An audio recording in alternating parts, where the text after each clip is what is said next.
As a realtor, you are missing out on literally millions of dollars by not being on social media. But wait, you won't make millions just being on social media. You have to do it the right way. So in today's video, I'm excited to introduce you guys to Sue, one of my most successful students who was able to make over $300,000 last year just by selling on social media. Sue is gonna tell you guys how I helped her generate over 10 deals last year from posting on social media consistently. And by the end of this video, she even breaks down the type of videos that any realtor can make that have helped her generate over 2 to 5 listings per month. So let's jump into it. Hey guys, I'm just sitting here with Sue, one of our coaching clients. Sue's sensational. Say hello, Sue. Hi guys. Can you briefly explain to me some of your lead gen strategies and how you deploy them to enable you to scale your business? So what lead gen strategies are you using and how are you able to use them to scale your business? Yeah, I think it's really important for me, and what I've done over the last few years is to not focus just on one lead generation strategy, but focus on a variety. And that's how I've been able to scale, because I'm not giving all of my attention to just one. And I'm using different ones to be able to pull from different types of clients, different types of business. Can you give me 1 or 2 specific examples? Social media is really big for me. Cold calling, occasionally door knocking, and sending out letters.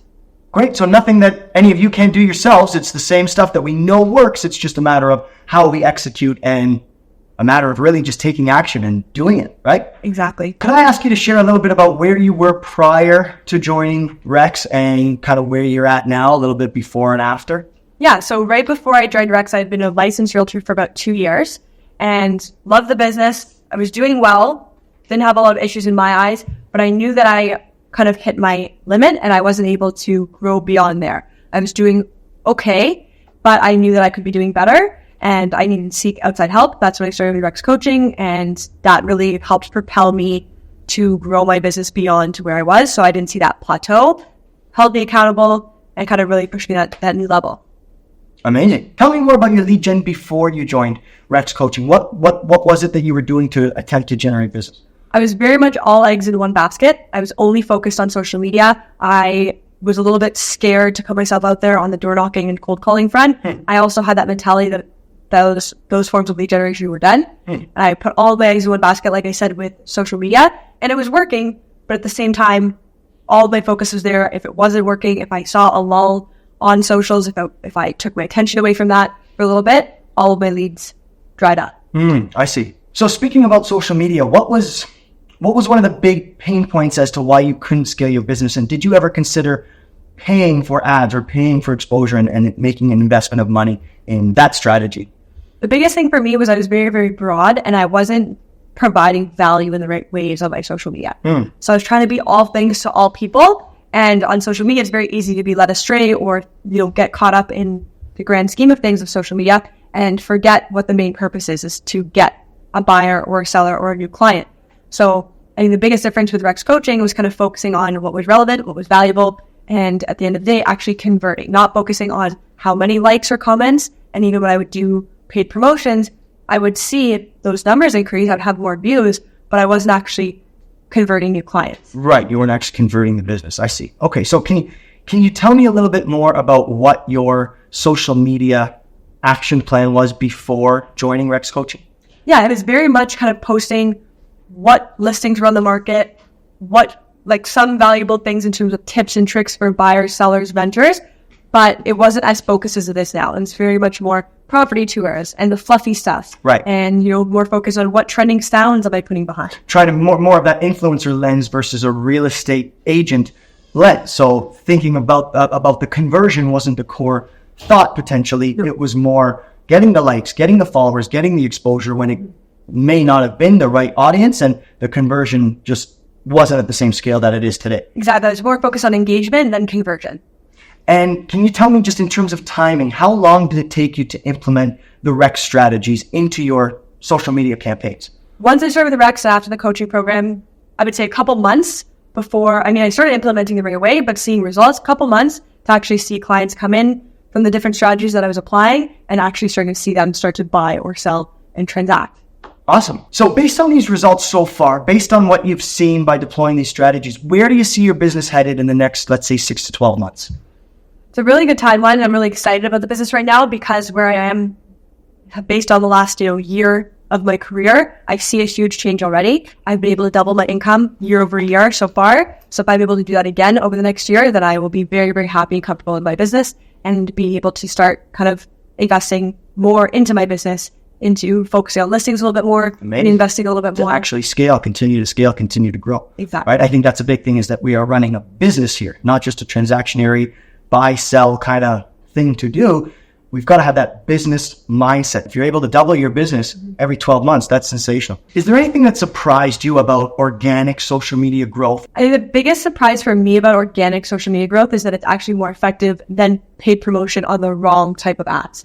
So you can have 100 million likes on the wrong video, and 100 million people could see it. Doesn't mean you're going to get clients. The right organic videos will actually convert a lot more clients if you're providing the right value and relevancy on what's going on in the market today. That's true. That's very true. It's all about being relevant and speaking specifically to the audience you want to speak to, right? Before deploying any kind of social media strategy, we need to know our client or have an idea of what our ideal client looks like so we can effectively speak to them. Yeah, I think a big thing for me too was kind of reframing it to myself that, views, likes, everything is going to be coming down a little bit because we're going to get more specific with the content. Yep. Instead of just first-time buyers, it's a little more specific to a specific first-time buyer who might live in Woodbridge and is getting help from mom and dad and what a gift letter looks like. And the more granular we can get, the more effective that content is. That's huge. The more granular, the more specific, the better impact we have to our intended audience. So that's huge. Any other advice you can give to agents looking to grow their business on their social media platforms?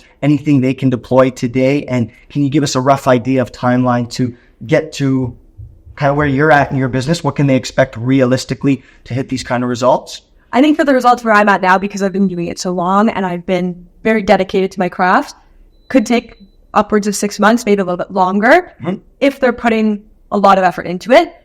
The biggest advice would be to start right away, not wait for the perfect timing, but kind of shoot first and then aim later. Okay. Get the ball rolling, post some videos, and then track them. But also very importantly, like we talk about, not just posting aimlessly, but make it specific, make it relevant, and then go back, look at which videos perform the best, which ones had the best conversion, and then make more of that. Do what's working. Right. So post with purpose, but don't be afraid to kind of throw a ton of stuff out there and see what resonates with your audience, right? Exactly. See what resonates, see what the audience wants to learn and wants to hear. Exactly. Right? Those property tours, they're cool and fun to see, but there's nothing uniquely valuable about a generic property tour, right? If we can educate along the way, would you say that's a big... The education portion is huge, and the storytelling element of how people can go from someone who's maybe renting now to being a homeowner and paint that picture for them. Making it possible. Making it known that it's possible, right? There's other people, there's other buyers and sellers out there with the same concerns that your followers are going to have, the same questions. So if we can tell stories and make sure they understand, hey, you're not alone, right? There's a lot of other people, or there are other people dealing with some similar issues, space is getting too small, or challenges coming up with a down payment, whatever the case may be. If we can pinpoint the issue and then provide the solution, we're going to get a following that is going to convert because we're providing the right value. Exactly. So you mentioned staying consistent. Any tips on staying consistent? For the consistency portion, I have it in my schedule. So I know that every day I'm filming X amount of content. I'm not necessarily filming every single day. I'll film, right now, I film 2 to 3 times a week, and I'll film 5-6 videos. So that way I have content for the week. I know in my schedule when I'm going to be doing showings, when I might have other appointments, and that way I can still stay consistent with my content, even if I have showings all weekend, or if I'm, I have a wedding on the weekend, or I'm going to be tied up, the content's already ready to go. Right on. What's the key to actually making content that resonates? Is there a piece of advice you can give us in terms of where you get your content ideas from? Like, how do you know what content is going to resonate?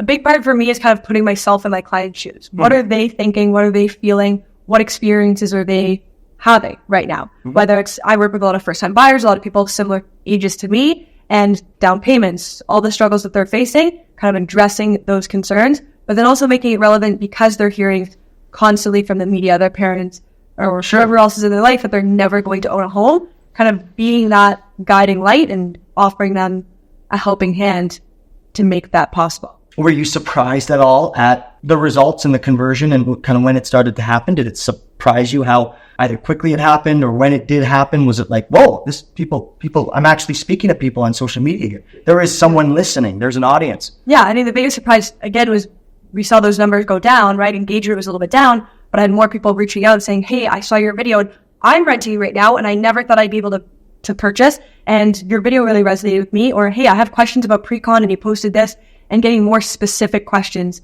in response to the content that I was posting. That's awesome. If anyone's on the fence about coaching, getting involved in coaching or working with Rex specifically, anything you'd tell them? I mean, the biggest thing is if you're unsure, if you are passionate about your career and your business and your profession, why wouldn't you want to be the best person for the job? And I think without guidance, without mentorship, you can't really be the best. And every job, whatever career path you take, whatever profession you do, there's always continuous education for doctors, lawyers, everyone else. So I think real estate is no different. And if we're not pushing ourselves to be better, then we'll fall behind. It's a great point. That's a really great point. Yeah. Well, thanks for this. Any final thoughts you want to share with the viewers? Anything specific at the end? Anything we didn't touch on? I think we covered most things, but I think Rex Coaching has been one of the most pivotal decisions I've made in my career to get to the next level. And I couldn't recommend it more to other realtors. Well, thanks for that. We really appreciate it. Thanks for your time. I know you're busy. Go post some stuff on social media. Thanks a lot. If you guys have any questions for Sue, you know how to reach her. Social media. She's easy to find. And if you've got questions regarding the coaching in any capacity, please reach out to myself or my team. We'd be happy to explain more on the programs and how we can change your life one deal at a time. Have a great day. Thanks so much. Bye, guys. Bye, guys.